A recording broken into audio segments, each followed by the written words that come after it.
Baik, jamaah sekalian yang ingin bertanya, dipersilahkan. Kita buka 2 pertanyaan.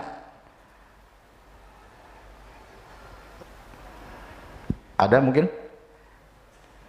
Silakan. Assalamualaikum warahmatullahi wabarakatuh, Bu Hersi. Mau nanya, dari dulu saya masih mencari satu pertanyaan bagi saya, istilahnya yang merasakan efek atau akibat dari nanti Dajjal tentunya mengalami zaman Imam Mahdi ini, apakah orang yang istilahnya pada zamannya Imam Mahdi nanti muncul itu masih hidup atau yang sudah meninggal akan merasakan efek itu juga? Terima kasih. Waduh, pertanyaannya berat. Orang hidup sama yang wafat bisa merasakan nggak gitu ya? Antum pengen wafat duluan? Nanti udah banyak meninggal, Pak. Banyak yang meninggal. Itulah kezaliman yang luar biasa yang disebutkan dalam hadis ini. Kapan keluarnya Mahdi? Kalau sudah kasratul haraj. Wa qila mal haraj ya Rasulullah. Apa itu haraj? Haraj yakni al-qatl. Banyak orang yang mati, terbunuh. Baik dengan cara pembunuhan langsung ataupun lewat vaksin. Ini pembunuhan nggak, Pak? Oh bukan, Pak, hati-hati, Pak. Virus ini yang paling jelas. Dan ternyata kan ilmuwan sebelumnya, beberapa tahun sebelumnya sudah kasih prediksi. Nggak tahu dia ikut serta apa enggak, kita nggak ngerti ya. Bahwa nanti untuk menghancurkan suatu negara nggak perlu pakai nuklir, cukup pakai benda kecil ini. Dia pernah ngomong gitu kan dulu. Oh canggih juga. Apa maling teriak maling? Kita nggak tahu ya. Apakah orang yang hidup dan mati? Tentu orang yang hidup, yang bertahan hidupnya, nggak mati karena COVID, Pak. Karena COVID itu berjilid-jilid, versi WHO tuh, bukan versi saya loh ya. COVID ini berjilid-jilid, Pak. Ini udah jilid berapa? Gelombang keberapa? Ini kan daerah tropis, subtropis sampai ke India udah. Eropa kan belum. Eropa mau masuk winter, menghantui itu, Pak. Betul-betul menghantui. Eropa atau wilayah selatan, bolak-balik aja ntar, bolak-balik, guncang semuanya. Kita walaupun jumlahnya tinggi di dunia, ya wajar negara kita gede, ya kan? Tapi kita termasuk paling santai loh, Pak, paling santuy di dunia. Sampai sekarang belum lockdown kan? Ya, katanya masuk mall mau harus pakai PCR ya. Ya salam, hancur Pak ekonomi ntar. Ya. Pondasi alam suatu negara, nah ini coba lihat, pondasi satu negara. Kalau orang ekonom bilangnya apa? Ekonomi. Kalau orang militer bilangnya apa? Keamanan. Kalau ulama bilangnya apa? Ilmu. Ya kan? Yes. Berarti ini pondasi semua. Ada yang lain tinggal dimasukin. Dan yang paling ribet itu ekonomi.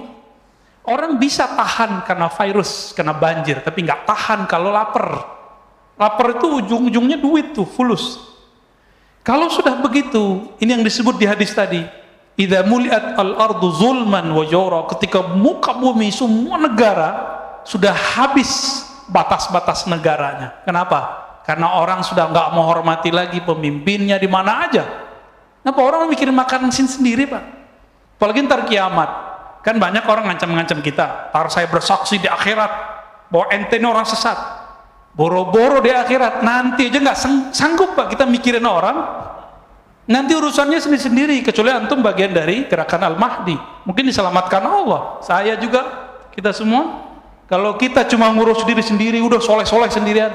Sholat banyak-banyak, gak bisa. Ngurusin ini gak bisa dengan banyak sholat. Ngurusin ini harus tahu peta-petanya kemana.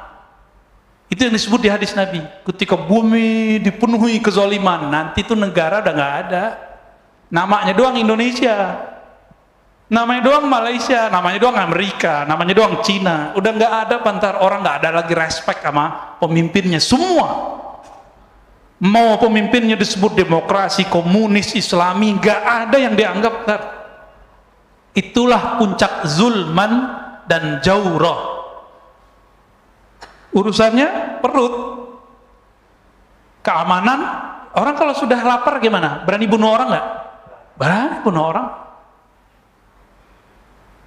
Ini kalau kita melihat dari situ sisi, apalagi sisi militer, waduh, serem banget. Gimana? Lanjut. Satu lagi. Oke, tafadhal. Assalamualaikum Buya.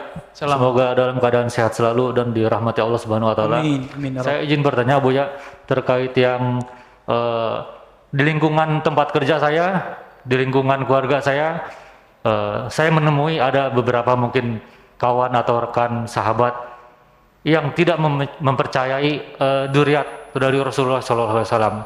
Sementara di agama kita salah satu rukun iman itu yang rukun, mempercayai pada hari akhir. Oke. Dari yang tadi Buya ajarkan itu, apa hukumnya Buya untuk orang-orang yang tidak mempercayai bahwa Rasulullah itu mempunyai keturunan atau tidak mempercayai dzurriyyah, dan bagaimana kita menyikapinya hal tersebut? Mungkin itu saja, terima kasih. Wassalamualaikum warahmatullahi wabarakatuh. Tadi saya lupa tadi ya, apakah yang mati ikut berjuang? Itu pertanyaan. Bukan hanya merasakan, kalau dia wali dia ikut berjuang. Karena hadis Imam Bukhari mengatakan bahwa kalau ada para syuhada meninggal, dia minta kepada Allah, ya Allah hidupkan kami kembali. Kan nggak mungkin Pak reinkarnasi, mungkin nggak? Nggak ada kan reinkarnasi dalam Islam. Maka dia nanti akan membersamai pejuang-pejuang itu nanti. Karena para syuhada Allah kasih akses paspor dan visa, bisa masuk alam barzakh, alam nyata, surga, bolak-balik suka-suka dia. Syuhada itu kalau meninggal.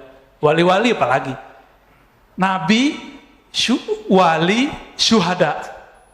Kalau ada orang yang tidak meyakini adanya keturunan Rasulullah hari ini, kalau saya husnuzon berbaik sangka ya Mas ya, mungkin dia seperti saya dulu. Dulu kan saya nggak percaya Pak, karena nggak tahu bahwa di hadis Imam Muslim ada perintah untuk hati-hati terhadap zuriat Nabi, ada.